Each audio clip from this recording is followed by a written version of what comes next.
Inspector साहब, आप ये गलत कर रहे हैं। आपने एक गरीब माँ का ठेला गिरा दिया है। ये कानून नहीं बल्कि जुल्म है। तू हमसे ज्यादा कानून जानती है क्या? आज मैं एक खुफिया मिशन पर निकल रही हूँ।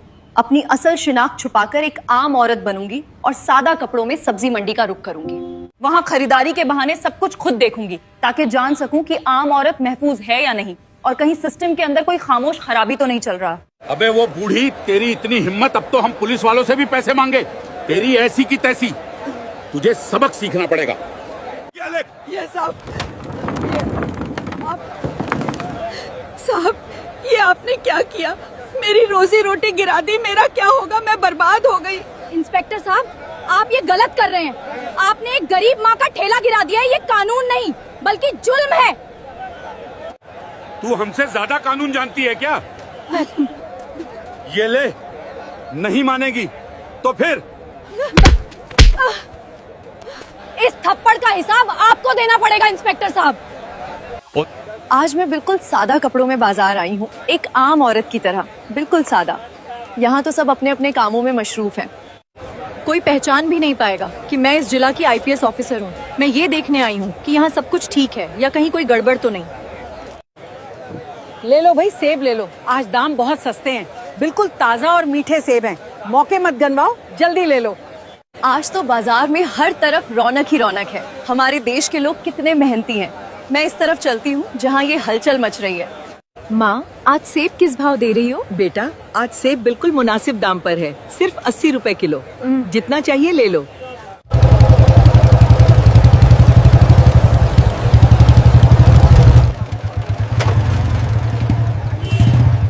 क्यों रे बुढ़िया, यहाँ क्या तमाशा लगा रखा है? इंस्पेक्टर साहब, आज क्या चाहिए? जो भी चाहिए ले लीजिए। 1 किलो सेब दे दो।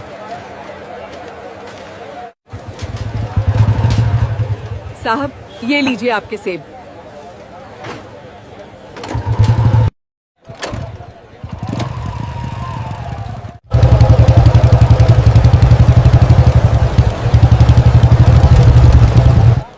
माँ, ये सब क्या माजरा है? इस इंस्पेक्टर ने आपको सेब के पैसे क्यों नहीं दिए और आपने उससे कुछ कहा क्यों नहीं? बेटा, क्या कहूँ, उसका तो रोज का यही काम है। ये इंस्पेक्टर हर दिन बगैर पैसे दिए सेब ले जाता है और मैं कुछ कह भी नहीं पाती। जब मैं मना करती हूँ तो वो मुझे धमकाता है और कहता है कि अगर मुझसे पैसे मांगे तो तेरा ठेला नाले में फेंकवा दूंगा। मुझे बहुत डर लगता है, अगर ठेला चला गया तो घर का गुजारा कैसे चलेगा? मेरा शौहर बीमार है, उनका इलाज चल रहा है और हर हफ्ते उनकी दवाएं लेनी पड़ती हैं। इसी मजबूरी में अमरूद दे देती हूँ। मुझे यकीन नहीं आ रहा कि जो लोग कानून के मुहाफिज कहलाते हैं वही खुलेआम कानून का मजाक बना रहे हैं और कमजोरों को रंध रहे हैं। माँ, इस इंस्पेक्टर को तो आपकी मदद करनी चाहिए थी। आप इस उम्र में मेहनत करके घर चला रही हैं और वो आपको डरा धमका रहा है। माँ, अब आपको डरने की जरूरत नहीं। अब मैं आपके साथ हूँ। इस इंस्पेक्टर की दबदबाजी अब नहीं चलेगी। आप मेरा नंबर ले लीजिए और कल जब आप ठेला लगाएंगे तो मुझे फौरन फोन करना। अच्छा बेटा, मैं ये लिख लेती हूँ। कल आपके ठेले पे आप नहीं बल्कि मैं खड़ी होंगी और खुद देखूंगी कि वो बगैर पैसे दिए कैसे जाता है। अगर उसने दोबारा ऐसा किया तो मैं उसके खिलाफ सख्त कानूनी कार्रवाई करूंगी और उसे कानून की असल ताकत दिखाऊंगी। अच्छा माँ, कल मिलते हैं। ओके बेटा, बहुत बहुत शुक्रिया। शायद ये बेटी ही मुझे इस इंस्पेक्टर से छुटकारा दिला सकती है।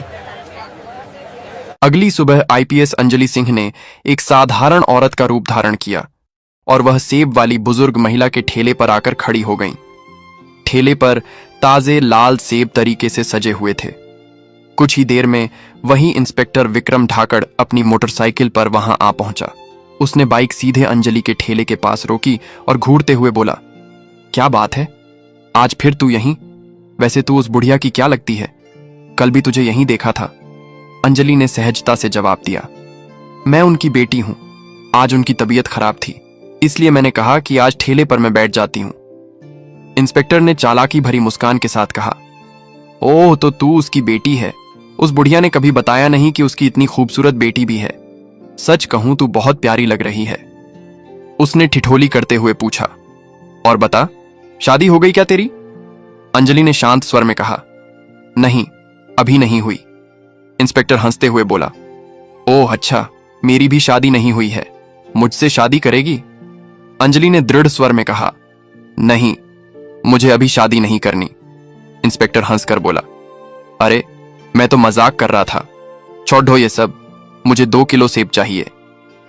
अंजलि ने बिना कुछ कहे चुपचाप सेब तौलकर उसके हाथ में दे दिए। इंस्पेक्टर बोला, अच्छा ठीक है, तो मैं चलता हूं। जैसे ही इंस्पेक्टर सेब लेकर जाने को हुआ, अंजलि ने तेज और सख्त आवाज में कहा, रुकिए इंस्पेक्टर साहब, आपने अभी तक सेब के पैसे नहीं दिए। वह ठिठक गया। अंजलि फिर बोली, सेब के पैसे दीजिए, ऐसे नहीं चलेगा, यहां हमने कोई फ्री का भंडारा नहीं लगाया है। इंस्पेक्टर झुंझुलाकर गुस्से में बोला, कौन से पैसे? मैं तो रोज फ्री में फल लेता हूं, अपनी मां से पूछ लेना, वो तो मुझे कुछ नहीं कहती, और तू ज्यादा जुबान मत चला मेरे सामने। अंजलि की आवाज और तेज हो गई।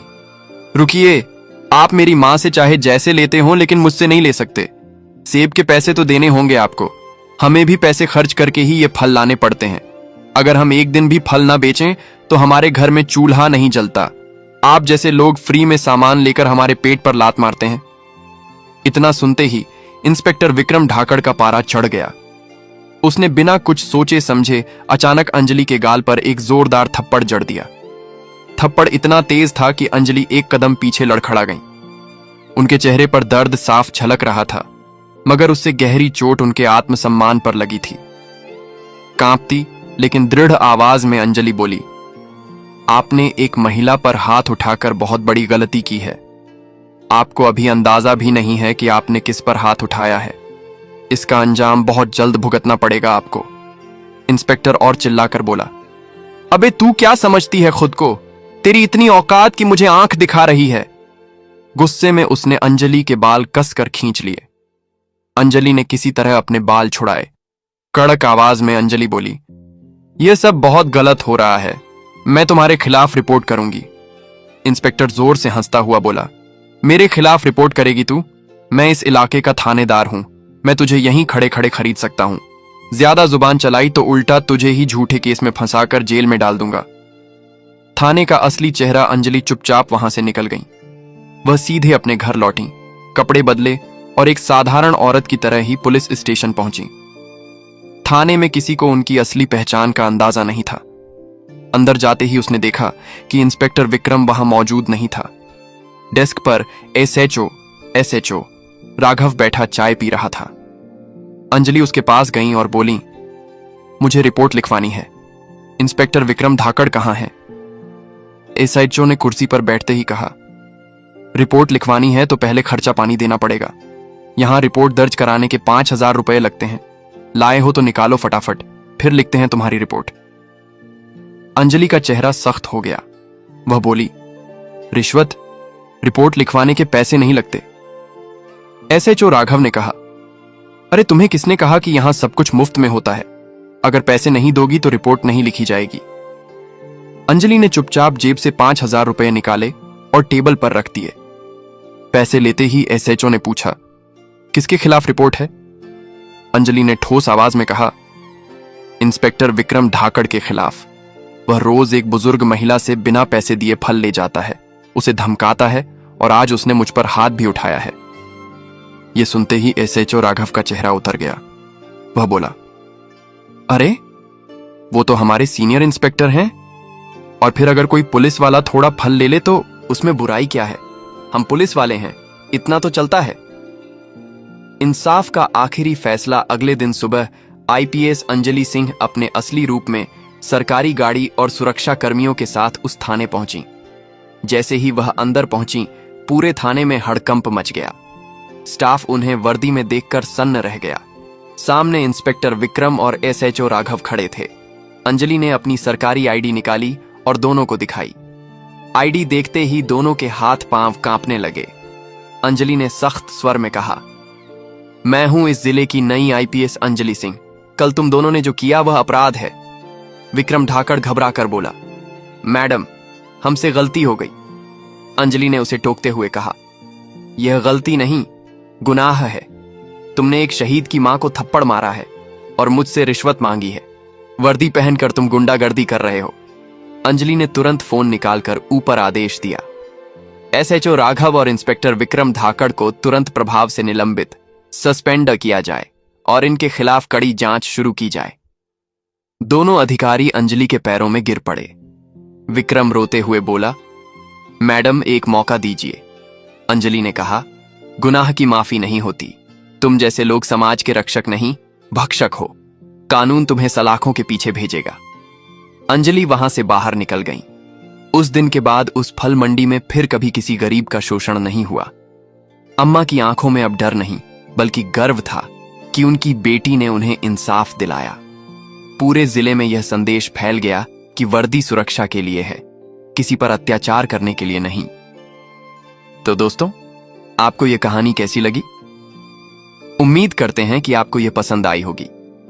इस कहानी से हमें यही सीख मिलती है कि पद और शक्ति का घमंड कभी नहीं करना चाहिए, क्योंकि कानून की नजर में सब बराबर हैं। तो दोस्तों, यह कहानी केवल मनोरंजन और शिक्षा के उद्देश्य से बनाई गई है। इसमें दिखाए गए सभी पात्र, घटनाएं और संवाद काल्पनिक हैं। किसी भी वास्तविक व्यक्ति, संस्था या घटना से इनका कोई संबंध नहीं है। कृपया इसे केवल कहानी के रूप में देखें और इसका आनंद लें। हम किसी की भावनाओं को ठेस पहुंचाना नहीं चाहते।